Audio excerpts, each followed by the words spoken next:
Hi guys, this is the 31 Days of Horror, day 15, and again I'm late with it. Allergies act up so bad and I get so sick when the seasons change. It's like my allergies are telling me that I've lived long enough and they slowly try to kill me. But yeah, I'm gonna get better eventually. But and I might pre-film one of the days because I think I might do the 24-hour horror challenge pretty soon. Depends on how I'm feeling, but I might start it tonight or maybe Saturday. So I'm definitely going to do it soon. I just have to prepare because it's a long 10 movies in 24 hours. And yeah. So I'm going to do that probably pretty soon. But anyway, 31 Days of Horror, day 15. And today I watched a film that was recommended to me called Fire in the Sky. And I had honestly never heard of this film. It's from 1993 and it's a science fiction horror film based on the true, or supposedly true, accounts of Travis Walton. He even wrote a book called the Travis Walton Experience, or the Walton Experience. Sorry, he was about his alien abduction experience, and the film is based on that book. So it takes place in 1975. Travis Walton is with a group of vloggers. I think it's a small company managed by Mike Rogers, who's played by Robert Patrick, who I really like. And he is exceptionally good looking in this film, if I must say so. And they had just gotten off of work, so it's late, and they're driving back, and they see what they think at first is a fire. It's just like this red light in the sky. And they see it behind these trees. They see it fall, and they think, oh, it's a fire. They go to investigate, and it's a flying saucer type thing.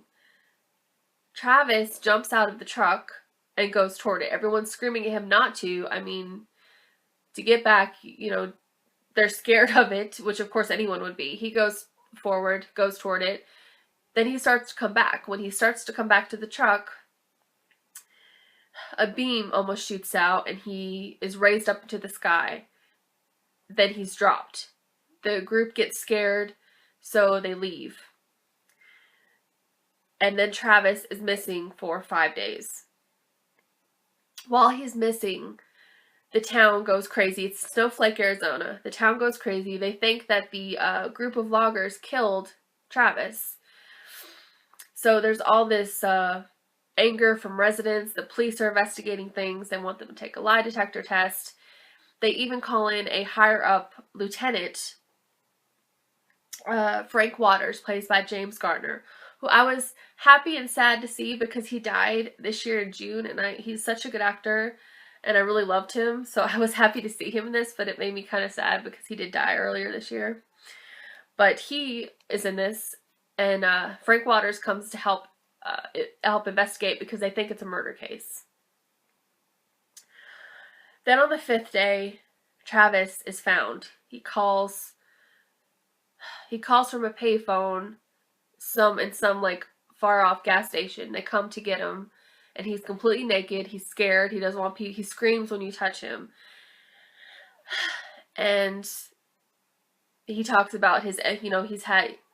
He says he was abducted by aliens. Nobody, of course, believes him except the people that his loggers who saw his friends and the loggers who saw him abducted. But nobody really believes him. The police don't believe him. And then the rest of the film kind of follows the impact, especially of Travis and Mike Rogers, the impact of the abduction, how the town and the police react to it, and kind of the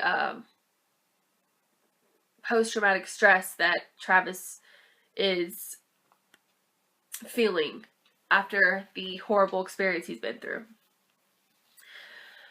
So I'm not a huge fan of alien abduction films. I do like alien films if they're done well.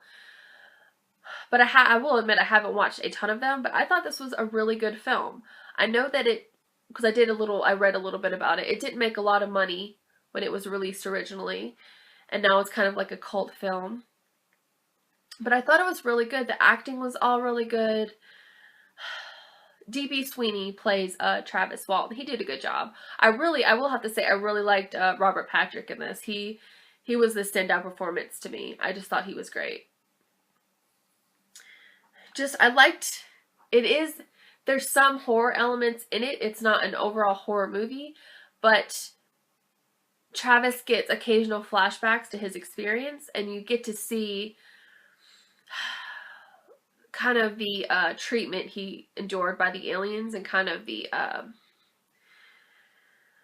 they kind of like did some experimentation on him, and just, it was pretty horrifying. I will have to say that scene was amazing when they show what the aliens actually did to him. That was really terrifying. That was just probably one of the best scenes I've ever seen like that, where the aliens have him and you're totally helpless and they're doing all these weird things to you. Really, really, like, scary. That was scary. That was probably one of the few horror elements, but it worked so well. Like, that's enough of a reason to watch this movie if it wasn't good. But the movie is good, but that scene was great. But it also has a lot of dramatic elements because, like I said, it's showing, especially Mike and Travis, how they're dealing with stuff. Mike has already had kind of a bumpy relationship with his wife, and that becomes even worse, especially when he gets the feeling that she doesn't believe him when he's telling people that there was an alien abduction. Nobody believes him, not even his wife. And just the stuff Travis goes through as well when he gets back, the way people treat him and look at him, and like I said, the post-traumatic stress is a huge thing, because you usually see that with people who have been to different countries, like to war, or even people that have been in, a robbery or something. You can have that post-traumatic stress, and every little things just bring memories back for him, and it's really hard for him to experience that. And so D.B. Sweeney was good in showing that those reactions and how horrified he was at just having to remember those things. So, I mean, it was, like I said, the alien abduction doesn't take up a big part of the film. It's a small part of the film. It's the reactions and before and after Travis gets back that makes up the majority of the film. But it is interesting. The acting is good. I just really liked how isolated the loggers felt, because they'd witnessed this like amazing thing that most people don't even think aliens exist. And they probably didn't either. And they witnessed a thing that they can't believe. And it just goes against all logic. And they see this and nobody believes them. And people talk about them and accuse them of murder and say that they're liars, especially Mike Rogers. He gets the brunt of everything. Like, everybody just hates him. And that was a big part of it, but I just loved that. It was just that isolation from having this experience and nobody believing you. So yeah, overall, this was a really good movie. I gave it an 8 out of 10. It was just, like, the drama worked well. The few horror elements that were there worked really well.